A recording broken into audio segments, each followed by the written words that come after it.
Important thing about standards, this is the key to happiness in life, is your standards. This will determine if somebody's a leader or not a leader, is the standards that they have in life. The lowest standard that people have is poor.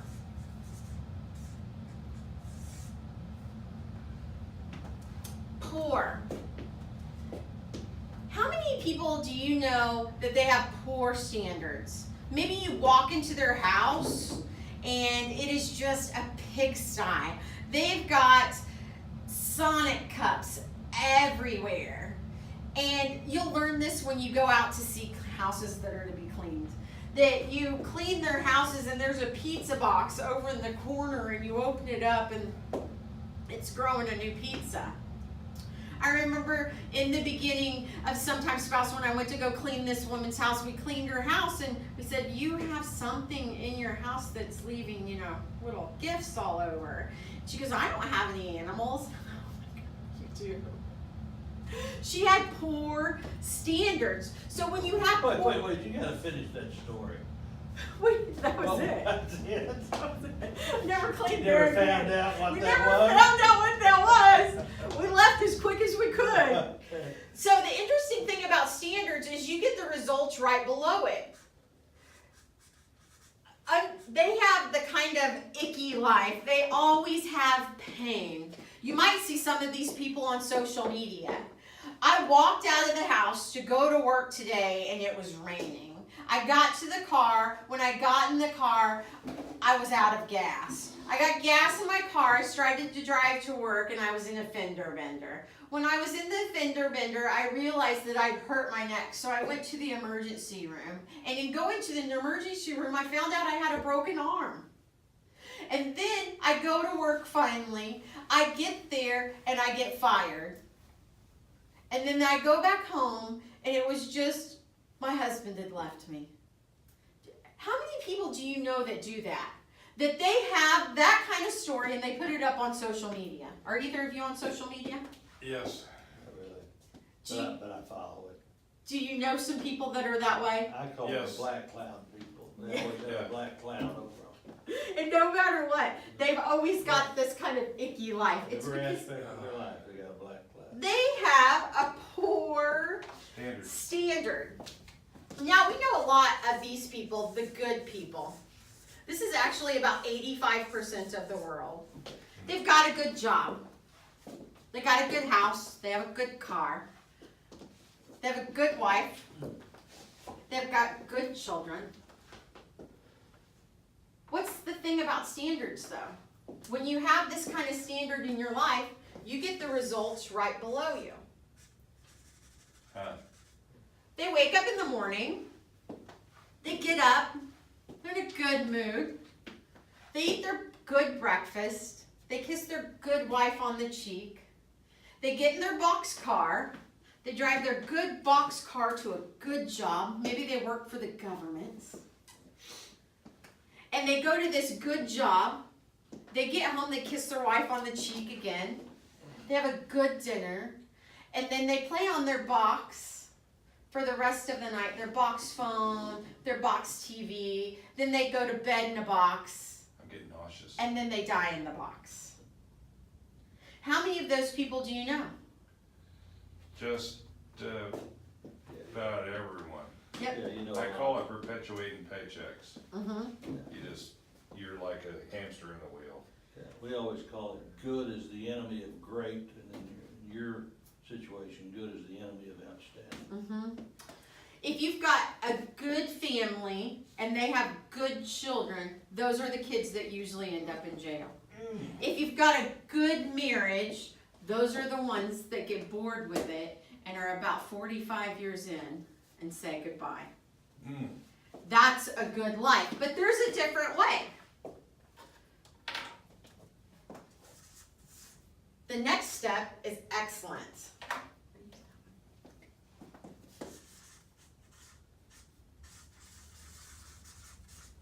This is the ones that they have an amazing kind of life. or they think they do.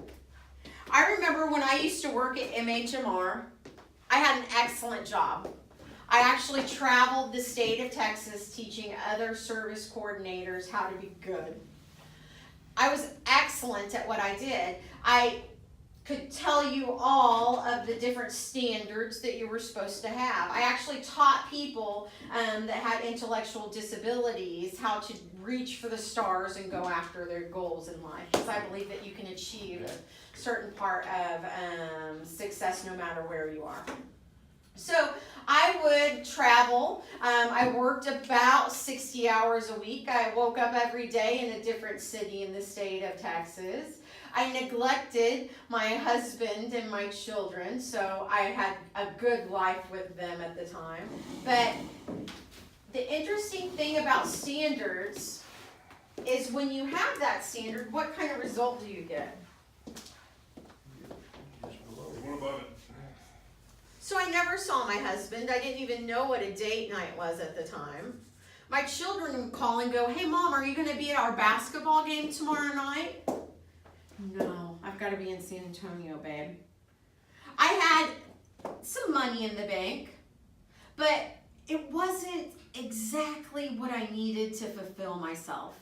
And when you're with standards, you have to have it in every aspect of your life. You can't be excellent in one part of your life, the rest will be neglected. You have to be excellent or outstanding in all of them. So I knew there was a different way of life, but I didn't know how to get there. I remember when I was trying for a job with the state of Texas, it was probably $60,000 a year, and I was crushed when I didn't get it. Thank God I didn't get that job. Right. It would have changed a lot of lives. Now the last one is outstanding. And this is only about 1 to 2% of the world. Outstanding gets exceptional results. These are the ones that do it just a little bit more. Try just a little bit harder. That watch just a little bit less TV. That they grow individually. That's you and me, Les. I'm Yes. running your one, so that's 2%. That's there, right there. They live by the 5-second rule. That feel that hitting the snooze button on an alarm is wrong. Absurd. Yeah. So, got me off course there. Kind of shook me there for a second. It's starting to sink in. My heart's getting pretty full right now, and it's all good. What's the difference between excellent and outstanding?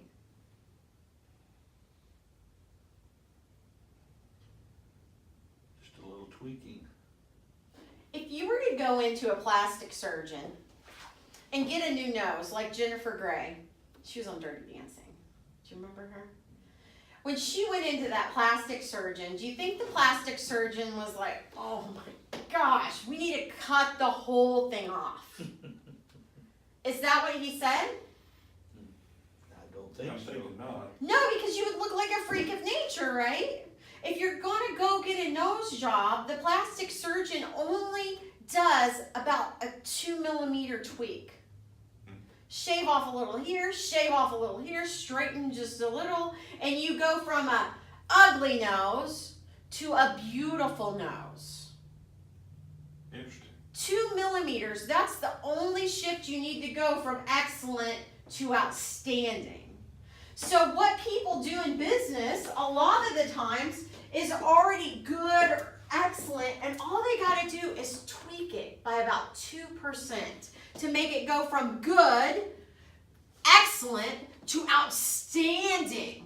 Why are people living the average life when it's a 2 millimeter shift? Because they don't have sometimes spouse friends encouraging them to go to the next step.